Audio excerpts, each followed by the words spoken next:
A Shau Valley, South Vietnam. At 8:30 in the morning on July 23, 1970, a lieutenant colonel named Andre Lucas stepped off a helicopter onto a firebase that his own division was, at that very moment, in the middle of abandoning.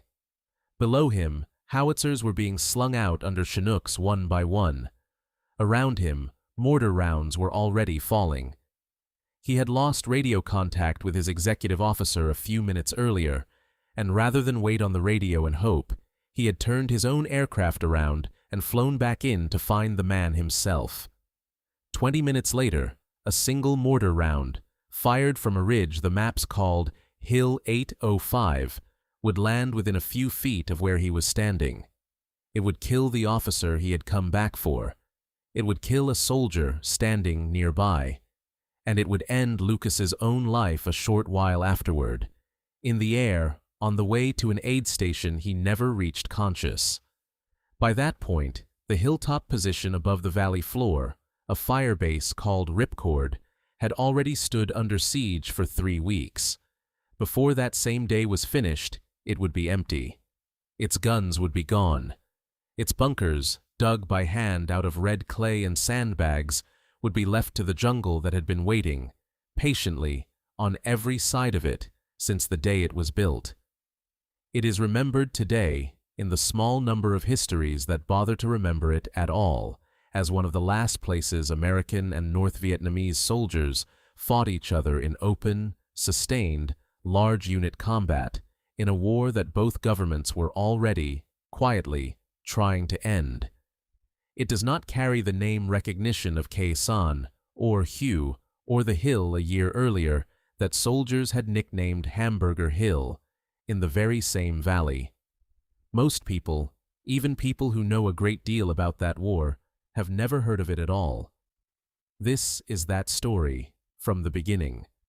How a hill got a name, why an army returned to build on it, and what it cost the men who were sent to hold it, in the last weeks before America's part in that war changed shape for good. 2 men are at the center of what happened on that hill. Before this story doubles back to explain how the base was built, who ordered it, and what the army on the other side of the wire was planning, it is worth spending a little time with both of them, as people rather than as names attached to a casualty report.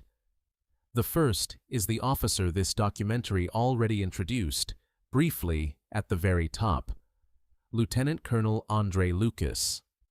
The second, whose story comes first, is a young artillery officer who, less than 2 years before he ever set foot in Vietnam, was blocking for a professional football team on Sunday afternoons.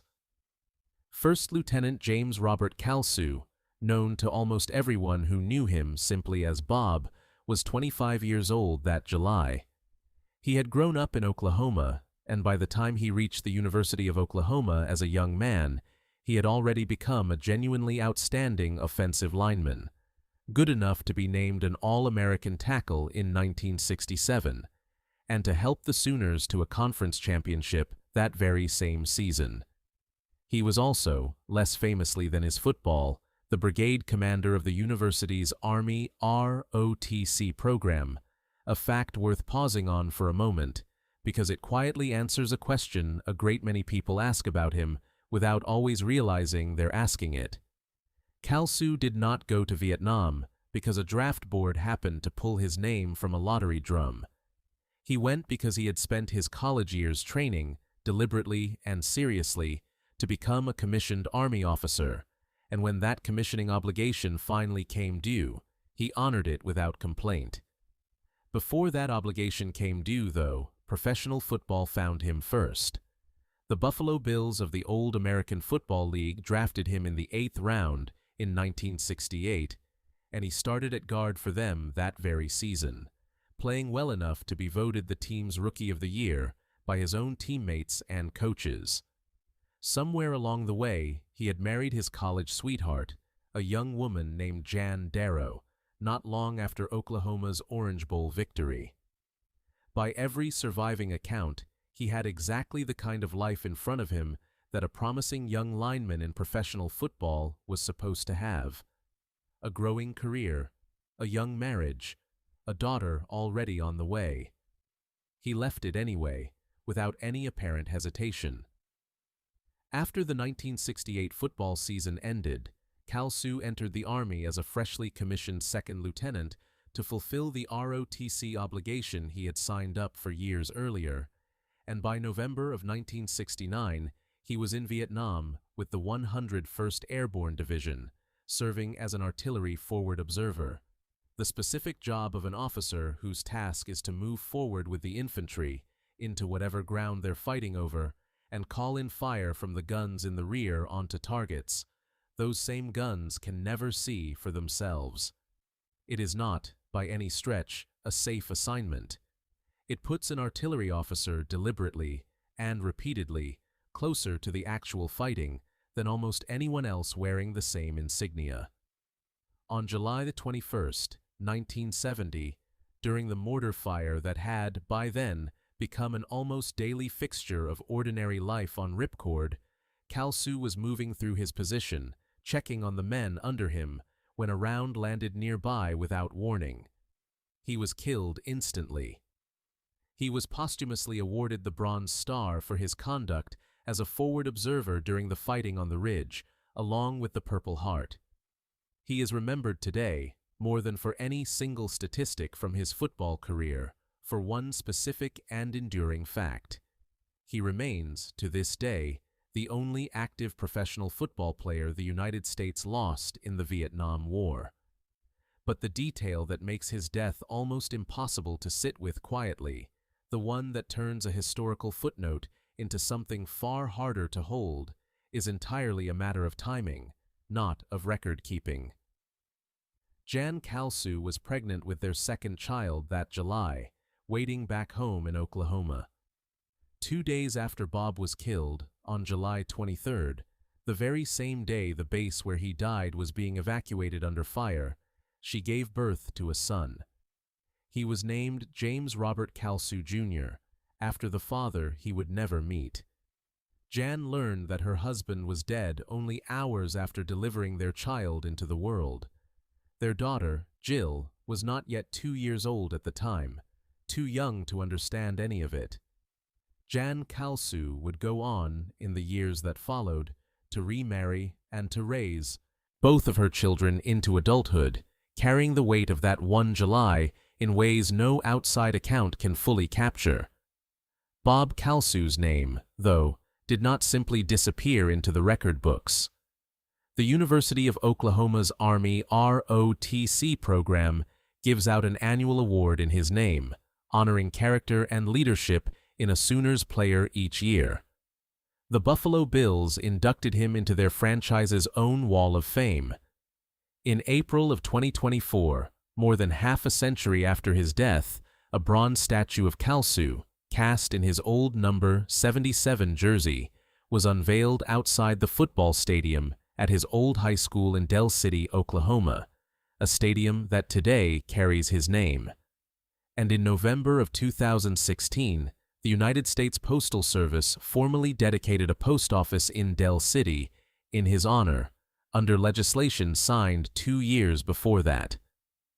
Sports Illustrated and a number of other outlets have returned to his story more than once over the decades since his death, usually under some version of the very same headline: the last professional athlete this country lost to that particular war. As far as the historical record shows, it is, more than 50 years later, still true. And it is worth pausing, before this documentary moves on, to remember that behind that one recurring headline sat a specific young family, a specific hillside on the other side of the world, and a newborn son who arrived into a household that had, only 2 days earlier, already become a household in mourning. Before he was a lieutenant colonel commanding a battalion under siege in the A Shau Valley, Andre Cavaro Lucas had already spent almost his entire life inside the Army in one form or another, and much of it inside a single regiment in particular. He was born on October 2nd, 1930, in Washington, D.C. His father, William Lucas, was a career Army officer in his own right, one who had fought in France during the First World War as a member of the 26th Infantry Regiment. His mother, Suzanne, had been born in France herself, and for part of his boyhood, young André was sent to live with her family there, in her own hometown, an arrangement that left him genuinely bilingual, fluent in French from childhood, in a way most American officers of his generation simply never were. It is a detail that seems small on its own, but it would matter, directly, to the shape of his later career. He enlisted in the Army on June 30th, 1948, not yet 18 years old, and in what feels almost like a small, deliberate act of family continuity, was assigned to the very same company of the 26th Infantry Regiment. His own father had commanded a generation earlier on the same battlefields of France. Not long after, he received an at-large appointment from the president himself to attend West Point and graduated from the academy in 1954 with a degree in engineering, beginning the long, steady climb of a peacetime and then a wartime Army career. Service overseas as a young unit leader, a posting as aide to the deputy commander at Fort Benning, Georgia, and later a return to West Point itself, this time as a tactical officer responsible for training the next generation of cadets the way he himself had once been trained. His career kept building through the 1960s. He graduated from the Army's Command and General Staff College at Fort Leavenworth, Kansas in 1965, one of the standard, demanding steps toward higher command. Then, in 1966, his fluency in French opened a door most of his American peers never had access to at all. He was sent to attend the French Staff Academy in Paris, l'École d'État-Major, training alongside French officers in their own language, on their own soil, a posting that speaks directly to how unusual his background was within the wider American officer corps of that era.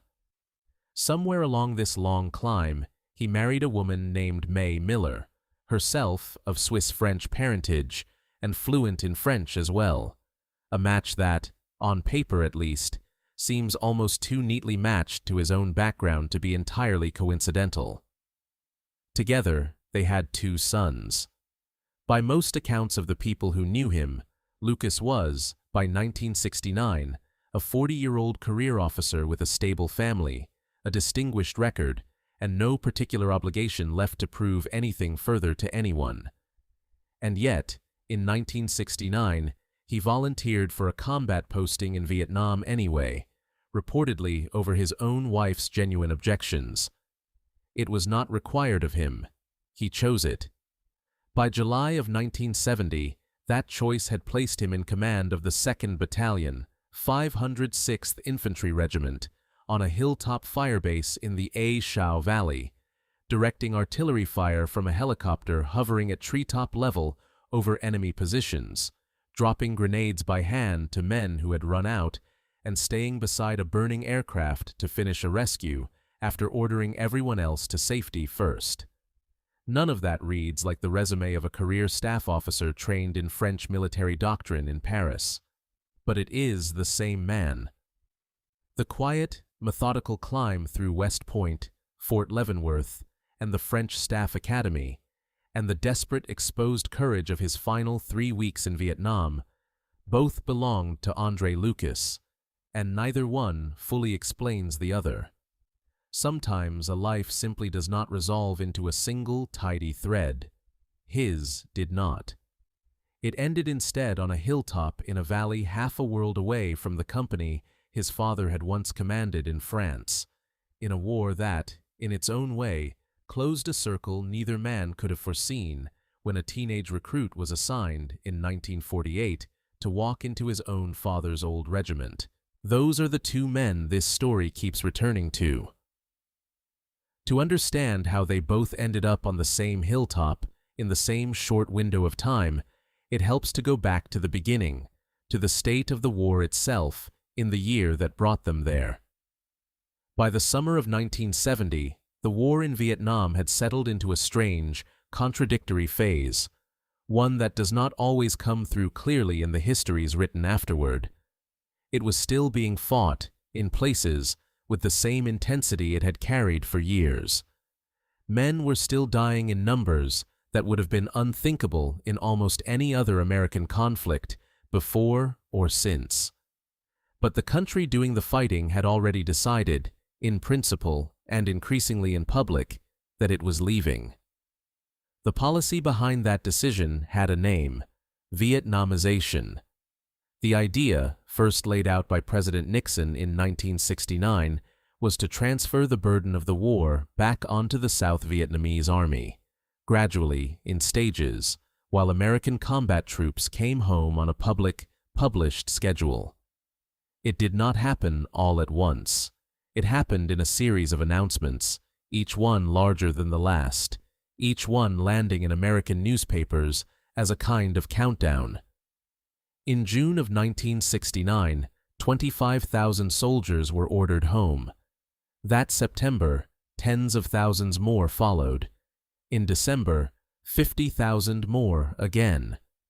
And then, on April 20th, 1970, just 11 days before the operation that would eventually lead to the siege of Ripcord began, Nixon stood before the country and announced the largest withdrawal yet: 150,000 troops over the following 12 months. The bare numbers tell the shape of it more plainly than any speech could. In the spring of 1969, at the height of the American commitment, roughly 550,000 troops were stationed in Vietnam. By the end of 1970, that number had fallen to somewhere near 335,000. Within 2 more years, it would fall below 25,000. The war was not over, not by any stretch, but it was being wound down in real time, on a calendar the whole world could read, while young men were still being sent out on patrol, still manning howitzers on hilltops, still dying in the meantime. This is the atmosphere the 101st Airborne Division found itself operating inside in the spring of 1970. And the division occupied a strange, almost paradoxical position within that atmosphere. By that point in the drawdown, it was the only American division left in the country still fighting at full strength. Every other major American formation had already begun the slow work of standing down, rotating equipment and personnel home ahead of schedule, quietly shrinking even while officially still deployed. The 101st had not yet started that process, which meant that as the rest of the American war effort visibly contracted around it, the burden of continuing offensive, large-scale ground operations against the North Vietnamese Army fell, more and more, onto this one division alone. The mood back home, in the spring of 1970, had grown sharper than a simple troop count could ever capture. Just days before Operation Texas Star formally began, on May 4th, National Guard troops opened fire on student protesters at Kent State University in Ohio, killing 4 of them, an event that shocked the country and hardened opposition to the war on college campuses nationwide almost overnight. Soldiers arriving in Vietnam that same season were, in a very real sense, being sent to fight and die in a war their own country was simultaneously erupting in protest against at the very same moment. That contradiction did not stay neatly confined to newspapers and campuses. It traveled with the soldiers themselves, in letters from home, in the newspapers that eventually reached even the most remote firebases, in the simple, unavoidable knowledge that the war they were fighting no longer had anything close to the public's full support behind it. Their assignment that spring carried the name Operation Texas Star, a joint effort with the South Vietnamese Army, aimed at pushing into the enemy's own supply corridors along the mountainous border with Laos, through the rugged, jungled terrain of Quang Tri and Thua Thien provinces. It ran from the 1st of April through early September of 1970. 5 months of sustained fighting, and by its own after-action figures, it cost close to 400 American casualties and a comparable number among South Vietnamese forces, against claimed enemy losses upward of 1,700 killed. Some historians of the war would later describe it, without much dispute, as the last true offensive operation an American ground unit conducted in Vietnam. Texas Star, in turn, was never meant to be an end in itself. It was meant to set the stage for something larger still, a planned follow-on push that had already been given its own name. Operation Chicago Peak, intended to keep continuous pressure on North Vietnamese forces gathered in the valley system near the Laotian border, before those forces could turn and threaten the more populated coastal lowlands to the east. And an offensive like that needed a forward base to launch from. It needed high ground, deep inside contested territory, close enough to the enemy's own supply routes that artillery fired from it could reach them without difficulty. The division looked, in the end, at a ridge it had used once before, one that already carried a leftover code name from an earlier operation years past: Ripcord. In March of 1970, the 101st Airborne sent troops back up onto that ridge to rebuild what had once stood there. They had no way of knowing yet that the base being built to launch one offensive would instead become the place where that offensive quietly, permanently, stopped happening at all. To understand why that particular ridge mattered so much, it helps to understand the valley it looked down on, because almost nothing about Ripcord makes sense without it. The A Shau Valley runs some 28 miles along South Vietnam's western edge, hard against the border with Laos, walled in on both sides by steep, densely jungled mountains that made movement slow and observation nearly impossible from the ground. For most of the war, the valley belonged, in any practical sense, to the other side. It served as one of the main arteries of the Ho Chi Minh Trail network, the sprawling system of roads and paths by which North Vietnamese troops and equipment moved south, out of Laos, and into the populated central provinces of South Vietnam.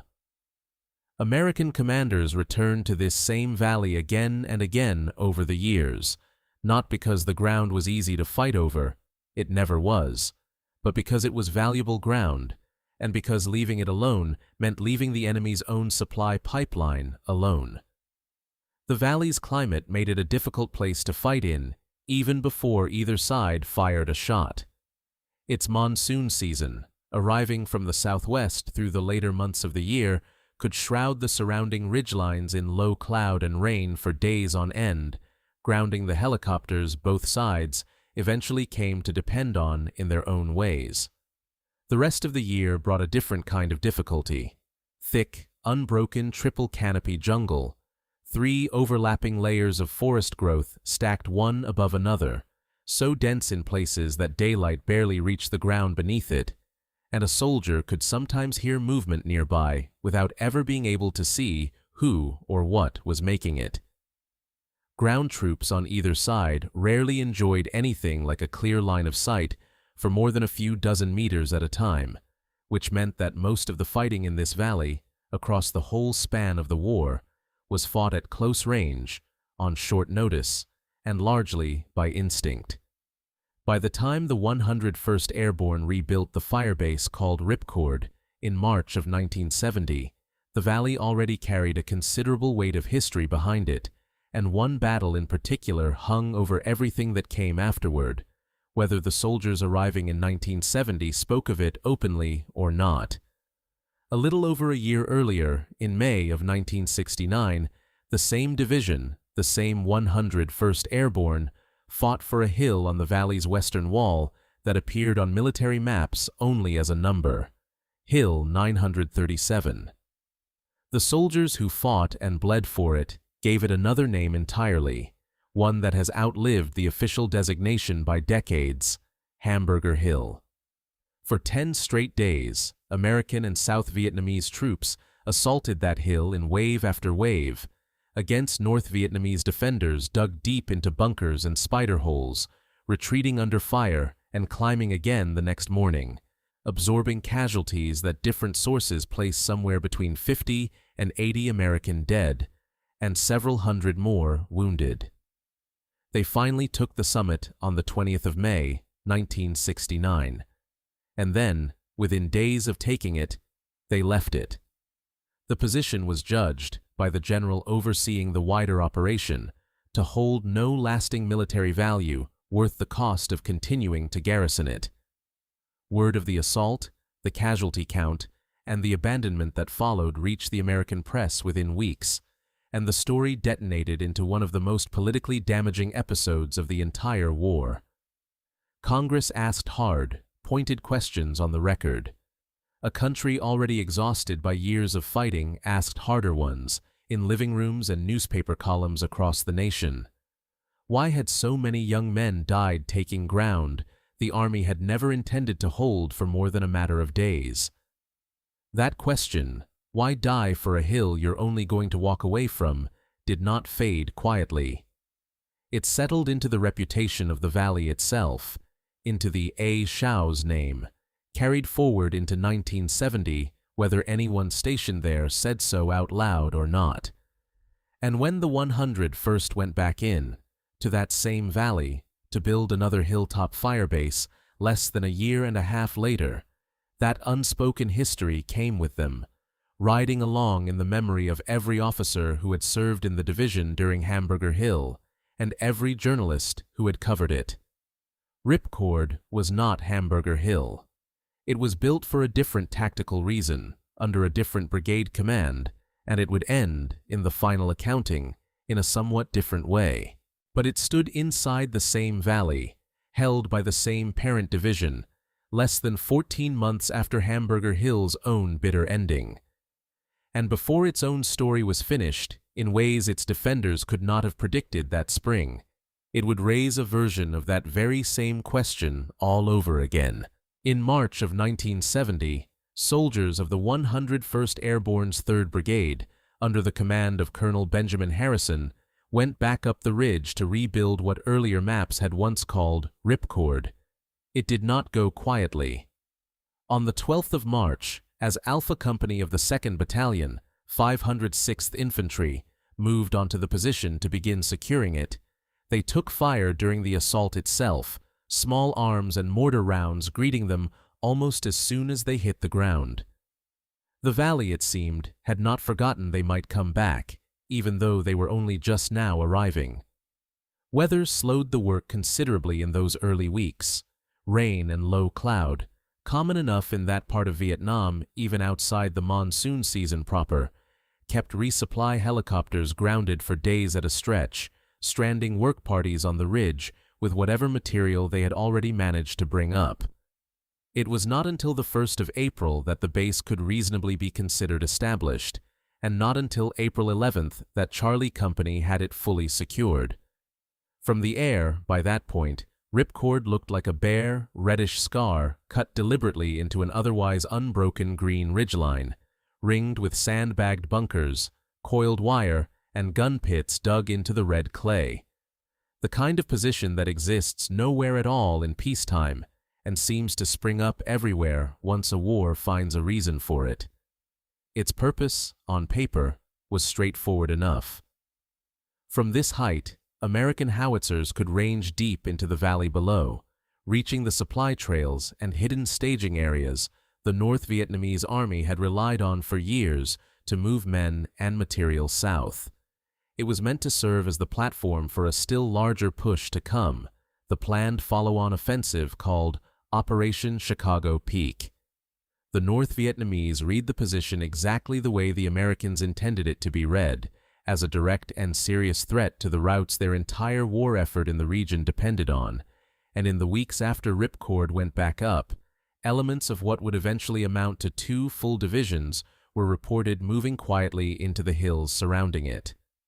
Command of the ground defense fell to Lieutenant Colonel Andre Lucas of the 2nd Battalion, 506th Infantry Regiment, the direct descendant unit of the same regiment that had jumped into Normandy on the night before D-Day, a generation before Lucas himself ever put on a uniform.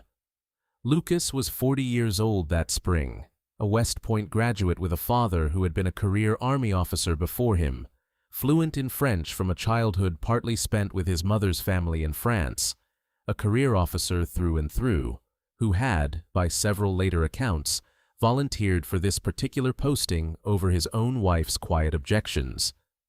Through the coming months, he would spend an enormous amount of time simply moving between the base on the ground and the battalion's radios overhead, in the way commanders fighting in this kind of triple canopy terrain so often had to, since the jungle below made it nearly impossible to see, let alone direct, a fight from ground level alone.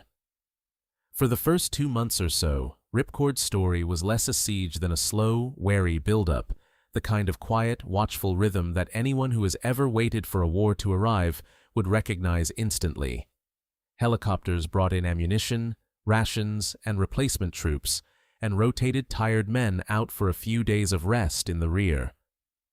Gun crews from the 2nd Battalion, 11th Field Artillery, slept close beside their own howitzers, close enough to be at their guns within moments if the call came.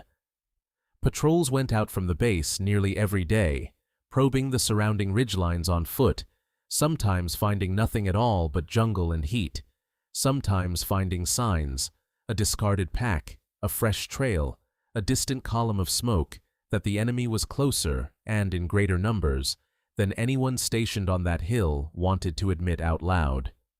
Life inside the wire, in those weeks, had its own particular texture, the kind that rarely makes it into official accounts, but that every man who served there would have recognized instantly. The heat sat heavy and unmoving through the middle of the day, broken only by afternoon rain that turned the red clay underfoot into a thick, clinging paste that worked its way into boots, weapons, and rations alike. Bunkers were dug by hand, timber and sandbags layered over shallow pits, never quite deep enough to feel entirely safe, never quite finished before the next work detail was called away to something more urgent. Resupply days brought a kind of quiet relief that had nothing to do with the war itself. Mail from home, hot food instead of sea rations eaten cold from the can, a chance to trade cigarettes and rumors with men from other companies rotating through the same cramped stretch of hilltop. At night, the jungle below dropped into a darkness so complete that flares fired to illuminate the perimeter felt less like light and more like brief, violent punctuation in an otherwise total black, and every man on watch learned quickly to listen for the sounds that did not belong. A snapped branch, a muffled cough, carried strangely across the still, humid air of the valley.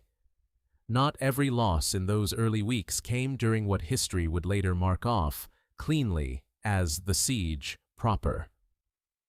On June 3, 1970, a private first class named Whelan Norris was killed in action while serving with Alpha Company, 2nd Battalion, 506th Infantry, in Thua Thien Province, as part of this same wider campaign. He is remembered today, when he is remembered at all outside his own family, mostly for one particular detail. His younger brother was the actor and martial artist Chuck Norris. Norris was posthumously awarded the Silver Star for his conduct. His death falls weeks before the 23 days that would eventually come to be known, specifically, as the Battle of Fire Support Base Ripcord, part of the wider, quieter bleeding of the larger campaign that surrounded and, in a sense, foreshadowed it. By the last days of June, the pattern on the ridge had not yet broken open into what anyone would call a full siege. But the pieces were already, unmistakably, falling into place.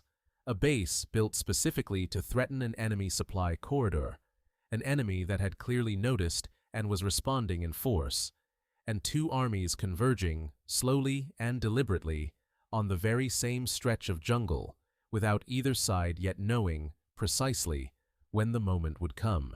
Above Lucas, in overall command of the entire operation, stood Colonel Benjamin Harrison, commanding the 101st Airborne's 3rd Brigade.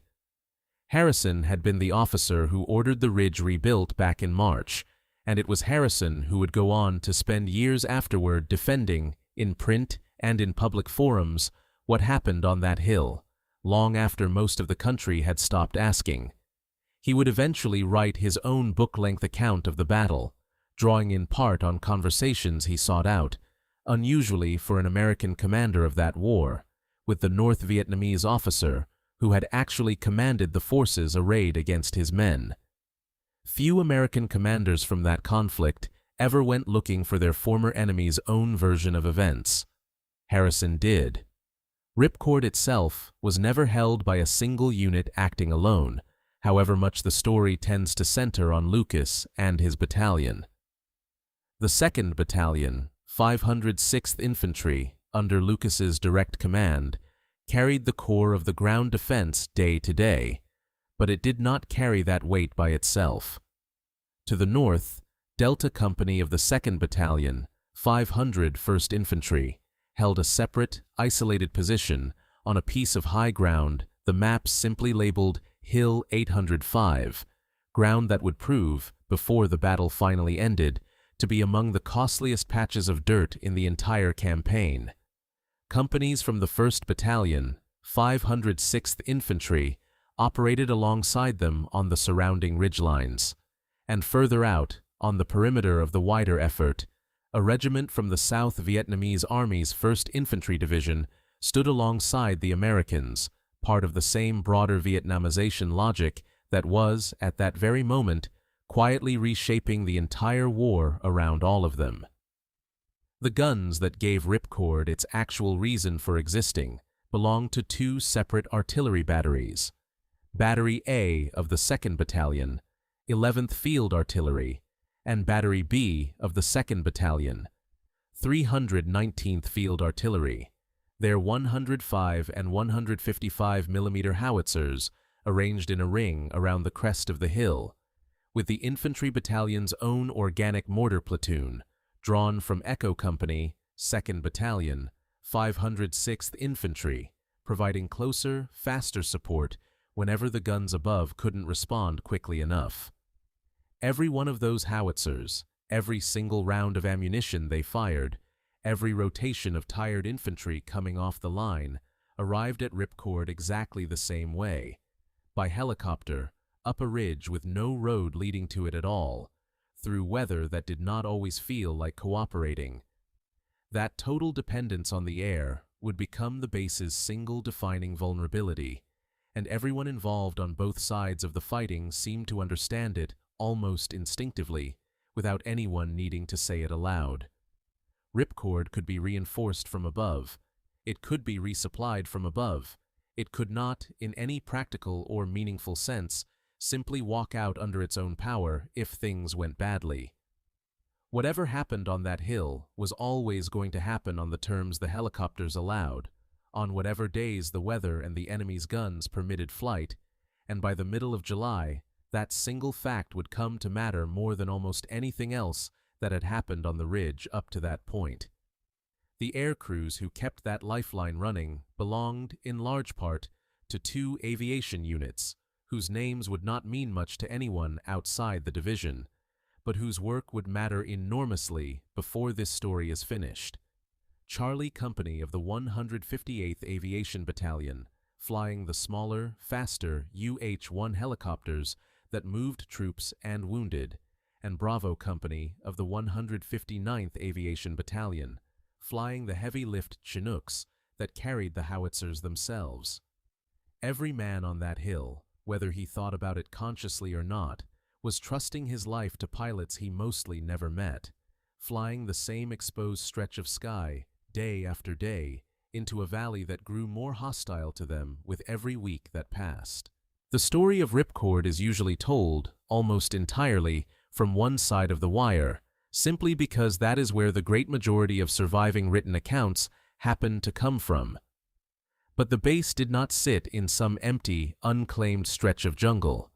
It sat squarely inside territory the North Vietnamese Army had spent years learning, patiently, how to defend, and by the late spring of 1970, they were already responding to its presence with real deliberation. According to a Vietnamese language account of the battle that has since been cited in later research, and which this documentary cannot independently verify in full, the forces gathering around Ripcord that spring belonged to the 324B Division, under a commander named Chu Puong Joy. The lead role in the coming siege, in this account, fell to the division's 803rd Regiment, commanded by an officer named Vu the Jiao, while a second regiment, the 29th, under Nguyen Hoa Binh, took up position on high ground to the west, a peak the maps recorded as Hill 1078. Additional forces reportedly joined them, a battalion drawn from a regional regiment operating under the Tri Thien Army Group, and a dedicated sapper battalion trained specifically for the kind of close infiltration and demolition work that would prove so costly in the weeks ahead. Whatever the precise, granular order of battle turns out to have been, the broader picture is not seriously in dispute among historians of the campaign. The North Vietnamese army recognized Ripcord for exactly what it had been built to be: a direct threat to the supply corridor that had run through the A Shau Valley for years, and the staging point for an American offensive that had not yet even begun. Their response was to treat the base as a target worth committing genuinely significant force against, moving units steadily into the surrounding hills through May and into June, quietly observing the base's daily routines and resupply patterns, and, by several accounts, identifying its total dependence on helicopters as the single weakness that mattered most of all.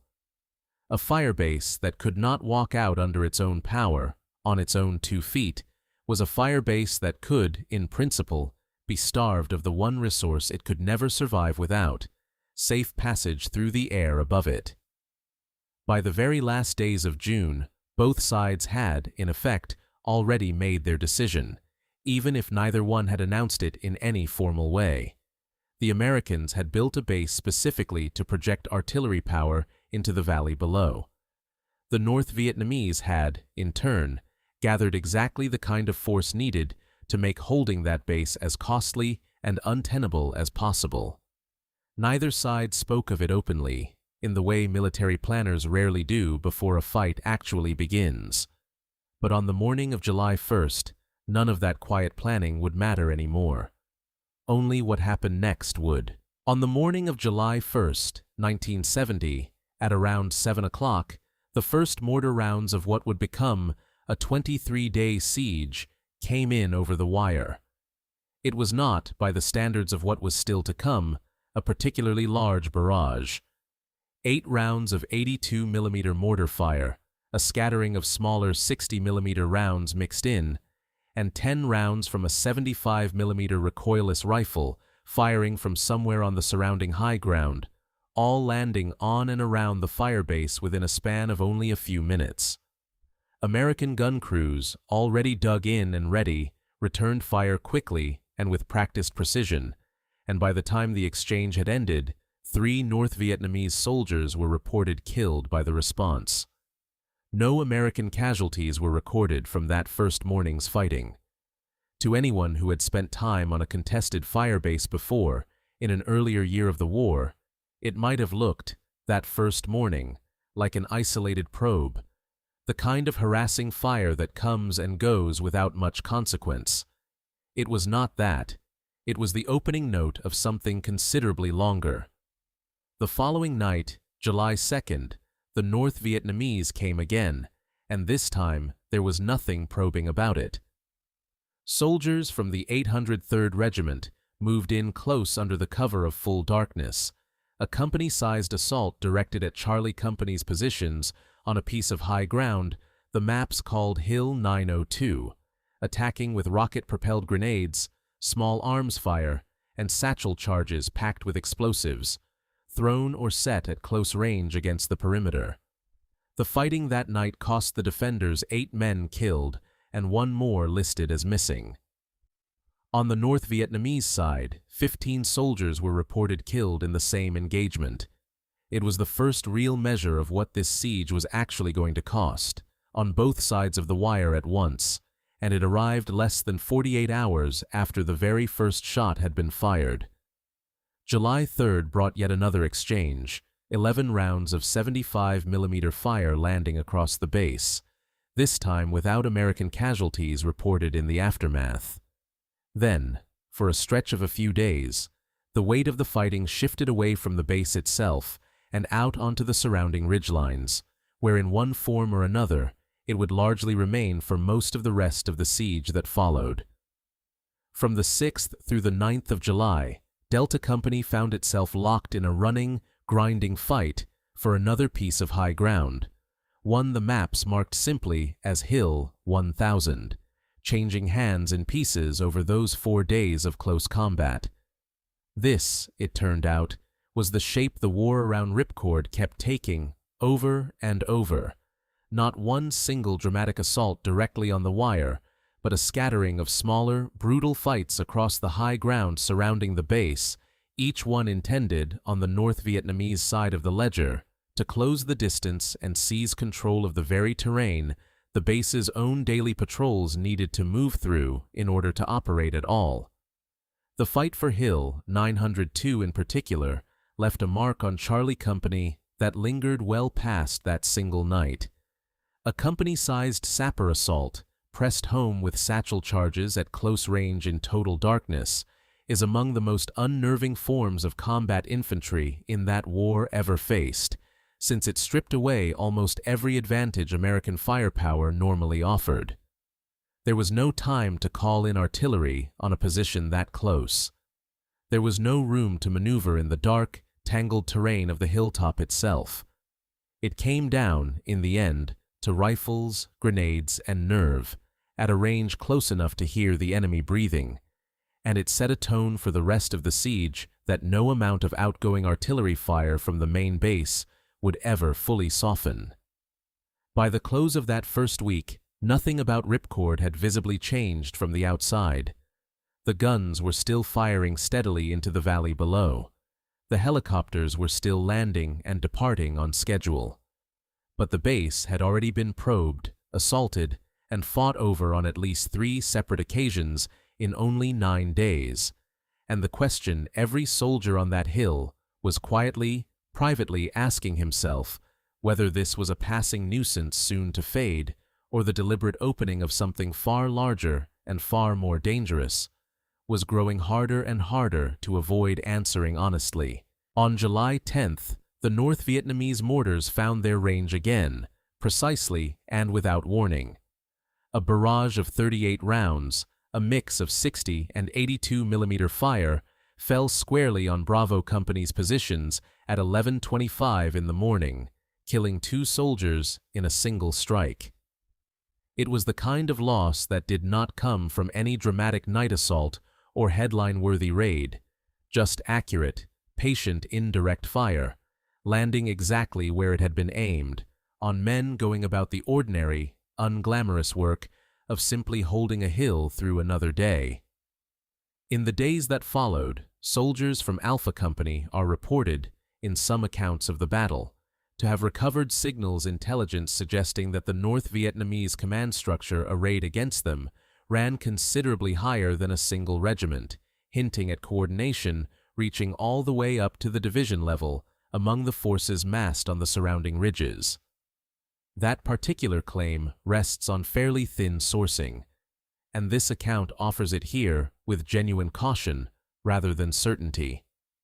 But whether or not that specific piece of intelligence was ever fully confirmed through other channels, the pattern already visible on the ground told its own, unmistakable story. This was not a scattering of isolated local harassment fire. It was a sustained, deliberately coordinated effort, and by the second week of July, very few people left on that base still seriously doubted it. The days between the 10th and the 18th brought no single defining battle of their own, no headline engagement, but neither did they bring anything resembling quiet. Patrols continued to push out from the base daily and returned, more often than not, having made some form of contact somewhere along the ring of hills surrounding it. Mortar fire came and went in irregular waves, sometimes heavy enough to send everyone diving for the nearest bunker, sometimes just persistent enough to keep the base's defenders from ever fully resting, day or night. The wounded were flown out on the same helicopters that brought replacements and supplies back in. Life on the hill fell into a strange, exhausting rhythm.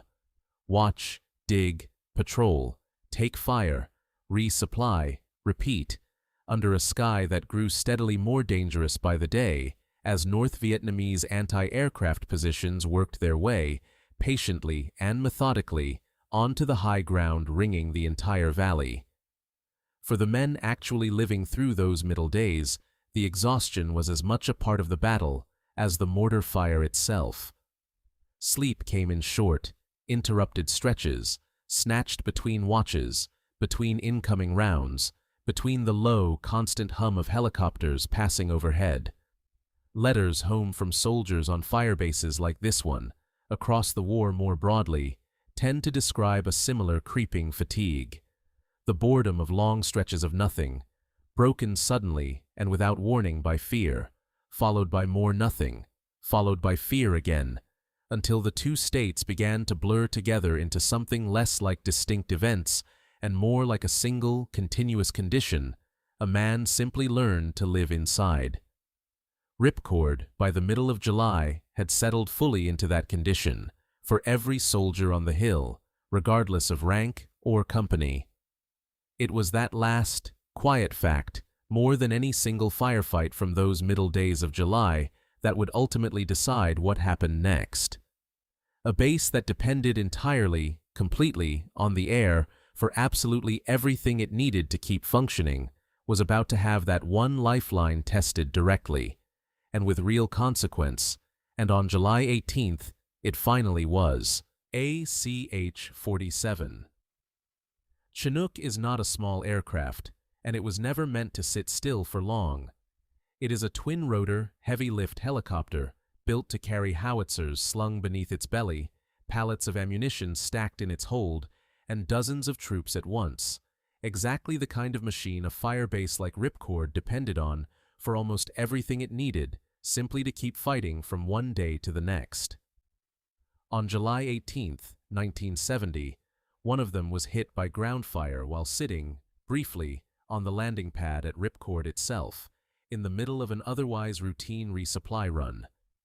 The stricken Chinook crashed directly into the base's own ammunition storage area. The explosion that followed tore through 6 of the howitzers that gave Ripcord its entire reason for existing on that ridge in the first place, and destroyed, along with them, more than 2,000 rounds of ammunition the base could not easily or quickly replace from the rear. In the space of a single afternoon, the position lost a meaningful fraction of the very firepower it had been built around from the start, and lost it not through any ground assault against the wire, but through the one vulnerability every soldier on that ridge already understood in his bones. The sky above them was no longer a safe place to be. For the artillerymen who had spent the previous months keeping those 6 howitzers fed, cleaned, and firing, the loss was not an abstract statistic on an after-action report. It was the sudden absence of guns they had slept beside for weeks, the loud physical reassurance of outgoing fire replaced, for a stretch of that afternoon, by a silence that felt far more dangerous than any incoming round. Replacement ordnance would eventually be flown back in, but not instantly, and not without risk to the aircraft attempting it, which meant that for a period of real vulnerability, Ripcord's own ability to answer the fire coming in from the surrounding hills was measurably, dangerously reduced, at almost exactly the moment the siege was beginning to build toward its final, hardest days. The pressure did not let up in the days that followed, not even slightly. On July 19th, the 803rd Regiment sent in another mortar barrage, testing whatever weaknesses the previous day's damage might have opened up. On the 20th, a company from the 1st Battalion, 506th Infantry, took fire during a routine search operation out beyond the perimeter, and one more soldier was killed. Neither day, taken on its own, made much of a headline, even within the base itself. But each one chipped away further at a position that had already lost a 1/6 of its artillery in a single strike and was now 3 full weeks into a siege it had never been designed or provisioned to survive for anywhere near this long. By the night of July 20th, the pattern had become unmistakable to anyone paying honest attention. Mortar fire arriving nearly every single day, a steady, grinding trickle of casualties that never quite let up, ground assaults flaring on the surrounding hills, and now, on top of all of it, a direct and costly hit on the base's own capacity to shoot back. Whatever was coming next, and something clearly was, it was coming soon, and everyone on that hill seemed to sense it, in the particular quiet way soldiers sense these things before anyone officially says so out loud. And for one soldier stationed on that ridge, an artillery officer who had been a professional football player for the Buffalo Bills less than 2 years earlier, the next day would turn out to be his last. July 21st, 1970, the same day Bob Kalsu was killed, was not a single event, and it did not unfold in one place. It was, by every measure available, the heaviest single day of sustained combat the base had yet endured, playing out across several positions on the perimeter at nearly the same time. Bravo Company came under fire first that morning, at 10 minutes to 7, when 6 rounds of 82mm mortar fire landed on their position without warning. More rounds followed at 10 o'clock, and again in the middle of the afternoon, a pattern of harassment that gave the men there no real window to rest or regroup. By the time the shelling finally let up for the day, Bravo Company alone had lost 4 men killed. Delta Company, holding a separate stretch of the perimeter, absorbed an even longer, more grinding barrage. 80 rounds of mortar fire spread out irregularly from a little after 7 in the morning until well past 4 in the afternoon, 9 hours, on and off, of incoming fire that never let the men there fully settle. Return fire from Delta's own position was credited with 8 North Vietnamese soldiers killed over the course of the day. 1 American died there as well, in the middle of it all. To the north, the isolated position on Hill 805, held by Delta Company of the 2nd Battalion, 500 1st Infantry, had by this stage of the siege already absorbed a brutal toll of its own, fighting for and eventually extracting from that same piece of high ground at a cost of 9 men killed and 34 wounded. A company-sized unit bled down over the course of the campaign on a hill that would, on the battle's very last day, become the source of the mortar fire that killed Andre Lucas himself. It was, by any reasonable measure, the worst single day of the siege up to that point, worse than anything the base had absorbed in the 3 weeks before it. And it was that same night, the night of July 21st, that Brigadier General Sidney Berry, who was serving as acting division commander while the 101st's regular commanding general was away on a scheduled 30-day leave, made the decision that would come to define everything that followed. Ripcord would be evacuated. Berry's own private letters home to his wife from that period describe a command he still believed was fully capable of holding the ground it occupied, but only at a cost he was no longer willing to keep paying indefinitely, and against an anti-aircraft threat on the surrounding hills that he personally described, in his own words, as worse than almost anywhere else he had operated in the war. The order went out that night. The evacuation would begin 2 days later, on the morning of July 23rd, but the fighting itself did not pause to wait politely for that date to arrive. On July 22nd, the day in between, Alpha Company, out on a search and clear operation meant to keep steady pressure on the enemy positions still ringing the base, made contact at 1 o'clock in the afternoon. The fighting that followed ran on for nearly 7 hours, well past sunset, until close to 7:30 that evening. When it was finally over, Alpha Company had lost 12 men killed in a single afternoon and evening. North Vietnamese losses in that same engagement were reported at 61 killed, making it, by a wide margin, the single bloodiest engagement of the entire 23-day battle on either side of the fighting. It is worth sitting with that particular number for a moment before moving on. 12 Americans from one company in one afternoon and evening, on a day when the decision to abandon the very position they were still fighting and dying for had already, quietly, been made the night before, in a command tent most of them never saw. They did not know that yet. They could not have known it. They were still fighting with everything they had. For ground, their own command had already decided, in principle, to give up entirely within 48 hours. That is one of the harder, more uncomfortable truths a war like this one tends to produce, and Ripcord, before its final day was finished, would produce at least one more of them. July 23, 1970, began well before dawn, in the dark, with a plan already set from the night before. At 5:30 in the morning, Lieutenant Colonel Lucas left the base by helicopter, working with an artillery liaison officer named Ray Williams, to line up the supporting fire the extraction would need throughout the day ahead. By 5:45, the operation was formally underway. At 6:25, the first security element began landing to protect the withdrawal that followed. 7 minutes later, at 6:32, the very first howitzer was lifted off the hill without incident, a clean start to a day that would not stay clean for long. It did not take long for that to change. Between 7 o'clock and 7:45 that morning, North Vietnamese gunners positioned on Hill 805, overlooking the base from close range, opened up with a heavy machine gun and mortar fire directed squarely at the extraction effort.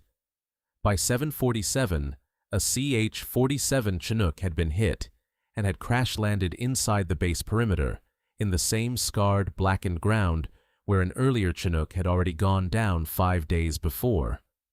Despite the incoming fire, the lift continued without pause. By 7:45, roughly 24 individual loads of equipment had already been pulled off the hill. The operation was flown, in the main, by 2 separate aviation units working in close coordination. Charlie Company of the 158th Aviation Battalion, under Captain Randolph House, flew the smaller UH-1 troop carriers, the crews themselves simply called Slicks. Bravo Company of the 159th Aviation Battalion flew 14 Chinooks through 22 separate sorties that day, moving the base's heaviest equipment out load by load. Overhead, Cobra gunships, aerial rocket artillery, and Air Force fighter bombers stood ready throughout, called in whenever the ground fire grew too heavy for the transport helicopters to push through on their own. At 8:30, the extraction shifted from equipment to people, pulling the men themselves off the hill, and for a stretch of time that morning, by one pilot's own later account, it came close to outright chaos, aircraft stacking up and circling with no clear order to any of it. Captain House brought discipline back into the operation, routing helicopters through a checkpoint at a waterfall a few kilometers northeast of the base, sending them in 3 at a time to spread out the exposure to enemy fire rather than massing targets over the landing zone. At 8:45, Lucas came back to the hill he was in the process of abandoning. He had lost radio contact with his executive officer, Major Tanner, and rather than wait it out and hope contact was restored on its own, he flew back into Ripcord itself, landing on the fuel pad under active mortar fire and moving forward on foot through the base to find the man himself. At approximately 9:15, a 120mm mortar round fired from the very same high ground the machine gun fire had come from 2 hours earlier. Hill 805 landed within a few feet of where Lucas was standing alongside Tanner and another officer. Tanner was killed instantly by the blast. So was a nearby infantryman standing close by. Lucas himself was hit as well, both legs devastated, wounds serious enough that the battalion surgeon would later judge that amputation of both legs would have been necessary had he survived long enough to reach surgery. He remained conscious through it. He handed off command to Major King with words that the men around him would remember for the rest of their lives. "Well, Ben, looks like you got it." He died in the air on the flight to the aid station at Camp Evans, before the helicopter carrying him ever touched down. The fighting did not pause, even for that. Around 9:25, the security element linked up with Company A, which had already been engaged for hours, against what its own commander, Captain Chuck Hawkins, believed was a full North Vietnamese battalion. By 10 o'clock, combat engineers had blasted a landing zone directly out of the surrounding jungle using plastic explosives and anti-tank rockets, just to get Company A's most seriously wounded men off the hill, one lieutenant named Flaherty firing so many of those rockets in the process that he permanently damaged his own hearing that morning. By 11 o'clock, incoming fire had grown heavy enough that the newly acting commander briefly closed the base to all air traffic. Later estimates would place the total mortar fire the base absorbed on that single day somewhere between 600 and 1,000 rounds, while North Vietnamese infantry pressed in close against the wire itself, trying to breach it before the last Americans could get out. Even amid all of that, individual acts of the day stood out enough to be remembered by name afterward. Captain Austin, commanding the base's 155mm battery, personally evacuated every one of his own cannoneers before he himself was wounded, severing his Achilles tendon in the process.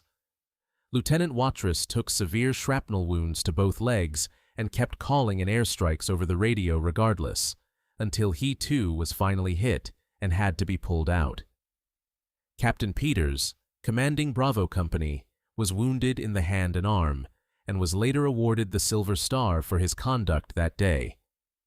A Pathfinder sergeant named Samuel Williams, known to the men around him simply as Prize Fighter, repeatedly exposed himself in the open to load wounded soldiers onto departing helicopters and kept working, wounded himself, until he was finally forced onto a medevac of his own. A forward air controller named Captain Frederick Spaulding flew 4 separate scout helicopters that day, each one damaged in turn by enemy fire, at one point returning fire from the cockpit with his own pistol against a heavy machine gun position while dropping smoke to mark targets for the aircraft above him, conduct that later earned him the Distinguished Service Cross. The final combat assault to pull the last companies off the hill began around 1 in the afternoon, helicopters descending through what one account of the day described as a gap in the jungle canopy no wider than a mine shaft. The last aircraft lifted off sometime between 2 o'clock and 1/4 past. Accounts differ by a few minutes on the exact time, 9 full hours after the operation had formally begun before dawn.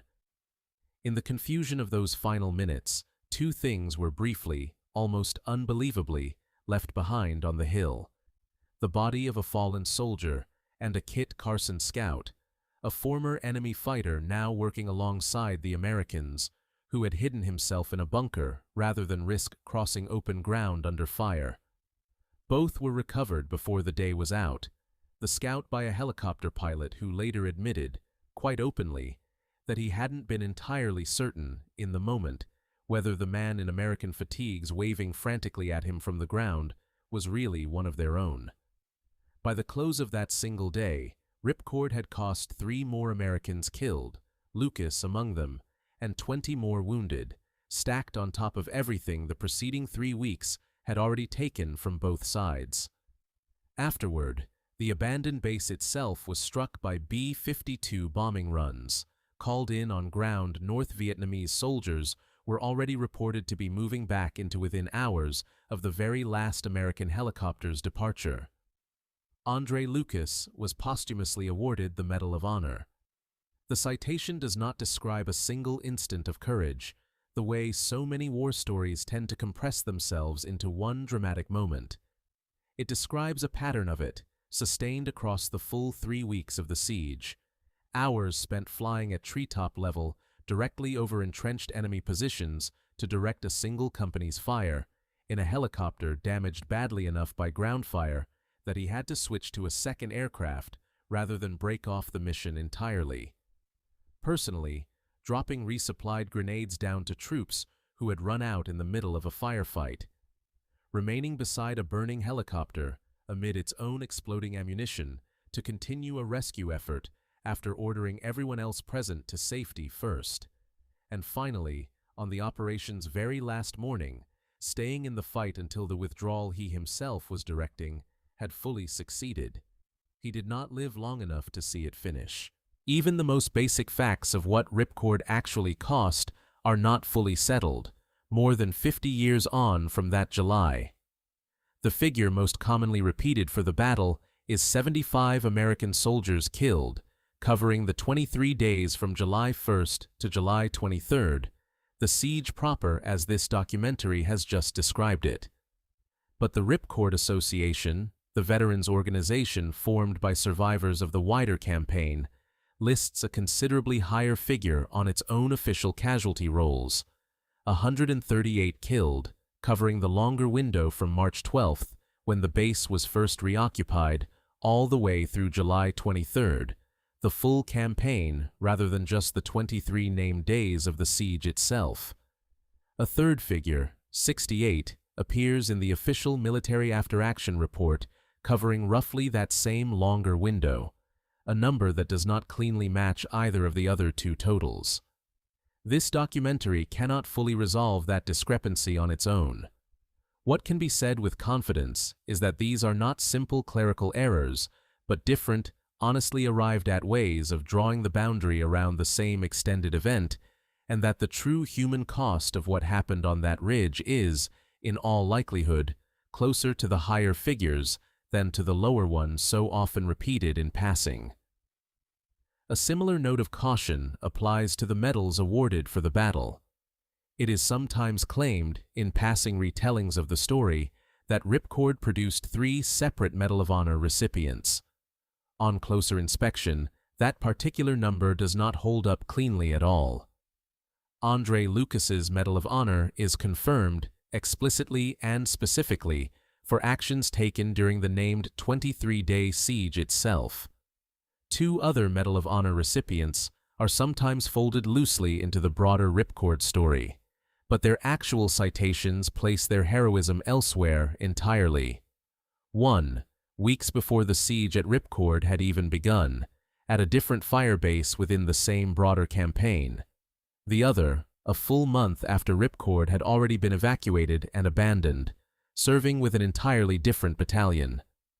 Both men are, in a real sense, part of the same larger operation, fought across the same stretch of that war. But only one confirmed Medal of Honor, as far as the documented historical record actually shows, was earned inside the 23 days this documentary has just walked through in detail. The deeper argument surrounding Ripcord, though, is not really about numbers at all, however important it is to get the numbers right. It is about what the battle actually accomplished in the end, and on that particular question, the people who were there, and the historians who studied it afterward, simply do not agree with one another. Colonel Benjamin Harrison, who commanded the brigade throughout and later wrote his own detailed account of the battle, drawing in part on conversations he deliberately sought out with the North Vietnamese officer who had led the forces against his own men, has argued over the years that the losses inflicted on the North Vietnamese army that summer were severe enough to delay their next major offensive by a full year, pushing what would become known as the Easter Offensive from 1971 all the way into 1972. By that particular measure, Ripcord stands as a costly but genuine victory, an attrition fight the American side ultimately won, even while giving up the physical ground it had been fought over so bitterly. Historians who have written about this same stretch of the war from a somewhat wider vantage point have generally summarized the outcome quite differently. Accounts drawing on the work of Shelby Stanton and Lewis Sorley, 2 respected historians of this period of the conflict, describe the result of the battle in far simpler terms. The North Vietnamese wanted the Americans off that ridge, and by the afternoon of July 23rd, the Americans were, in fact, off that ridge. Whatever the final casualty ratio turned out to favor, the base closed for good. The larger offensive it had been built to launch, Operation Chicago Peak, never actually happened. By that competing measure, the enemy achieved precisely what it had set out to achieve from the very start.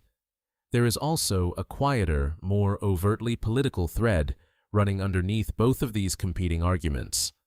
Some accounts of the decision, suggests that part of what actually drove the choice to evacuate was not purely tactical at all, but a real fear of what a prolonged, besieged American position, resupplied only by helicopter under constant and worsening fire, would look like splashed across the American press back home, at the exact moment the administration was actively trying to convince the country that the war was steadily winding down rather than escalating in any way. A long, visible siege risked becoming its own kind of damaging story, one that could quietly undercut the entire public premise of Vietnamization, regardless of how the actual fighting on the ground happened to be going that week. Even among the men who fought there directly, the final verdict was never unanimous, not even close. Some veterans, in interviews given years afterward, called the whole engagement a fiasco, plainly and without much hedging. Others argued it reflected a much deeper problem, a country and an army that had already quietly stopped believing it could, or even should, keep fighting all the way through to a clean win. General Barry, who personally gave the order to evacuate that night, maintained afterward, consistently, that the decision had been sound, both militarily and politically, and he stood by it. Colonel Harrison, for his part, did not let the matter rest quietly either. Reassigned soon afterward as a senior advisor to a South Vietnamese infantry division, he went on to help plan and run a follow-up operation explicitly intended, in his own later telling of events, to make the enemy command structure that had controlled the siege at Ripcord pay dearly for what it had cost his men. More than 50 years of distance have still not produced a single, settled answer to the question of what Ripcord actually was. A costly but real victory. A forced retreat quietly dressed up afterward as one. A battle that mattered enormously to the men who lived through it and barely registered anywhere else in the country at the time. All three of those descriptions still have their defenders today, and this documentary will not pretend, in the space of a single hour, to settle definitively among them. What is not in any real dispute is simpler, and in some ways considerably harder to sit with quietly. Real men, on a real hill, in a real valley, fought and died there. In the last weeks of a war their own government had already, publicly, begun trying to leave behind.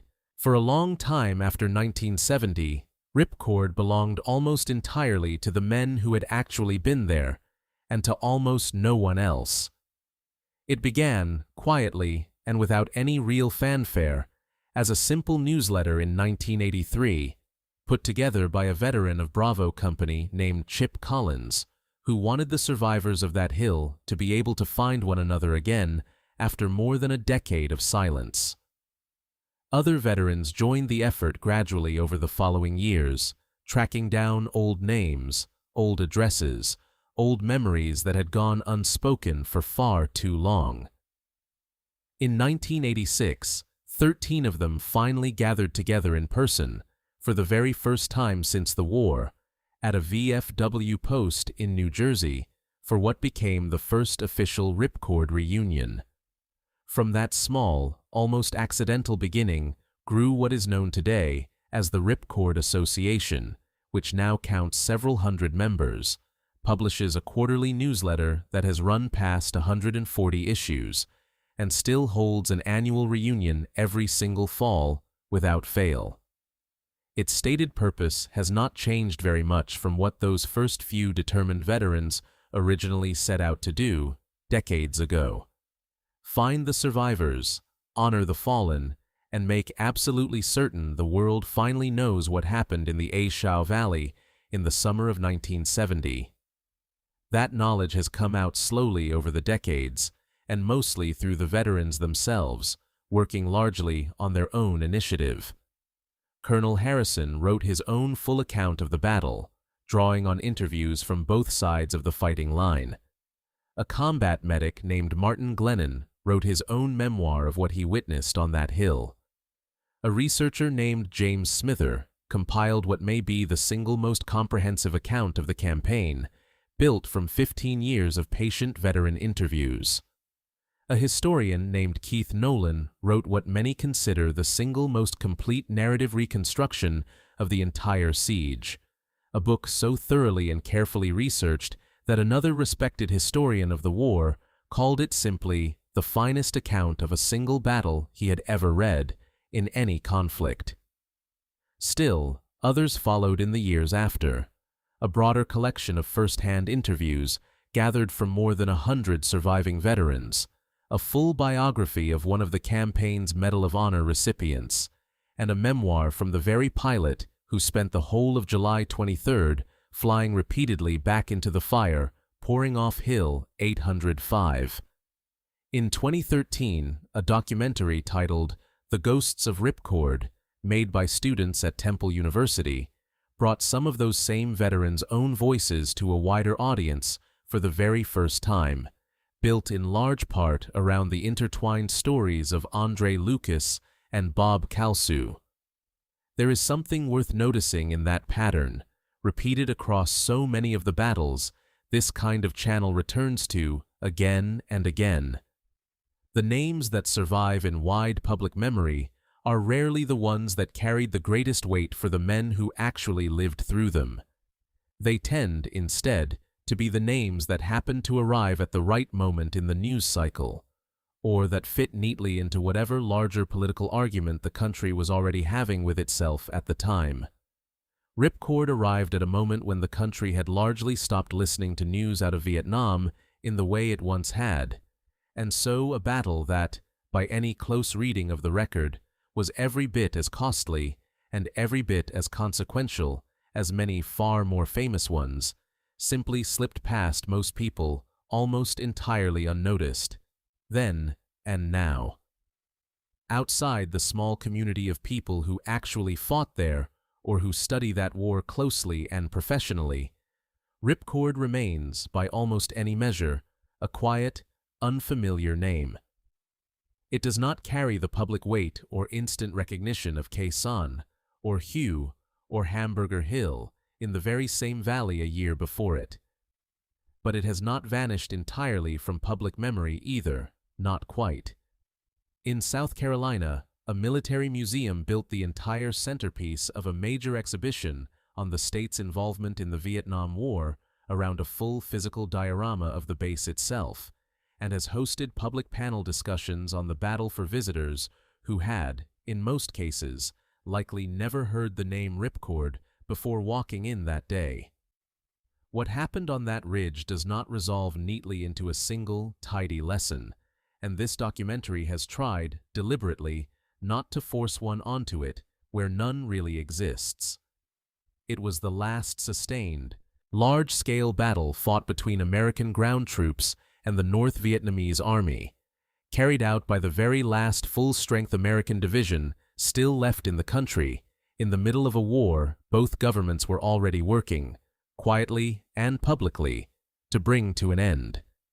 It cost, by the most careful accounting currently available, somewhere between 75 and 138 American lives, alongside far greater North Vietnamese losses that remain, as they so often frustratingly do from this particular war, considerably harder to verify with any real confidence.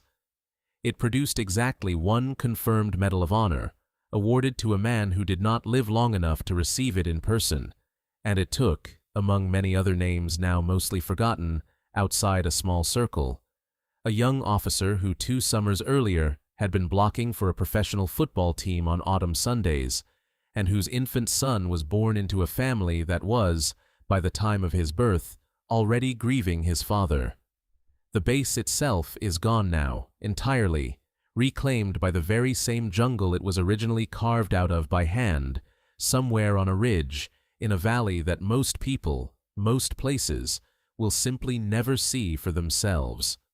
What remains, in the end, is what usually remains after events like this one: a scattering of names carved into a wall, a modest handful of books, written mostly by the people who lived it, a quarterly newsletter that still finds its way to a few hundred mailboxes without fail, and the men and women who keep showing up, faithfully, every single fall, to make sure that for one more year, at least, The name Ripcord is still spoken aloud by someone who genuinely remembers exactly what it cost to hold that hill, however briefly, in the summer of 1970.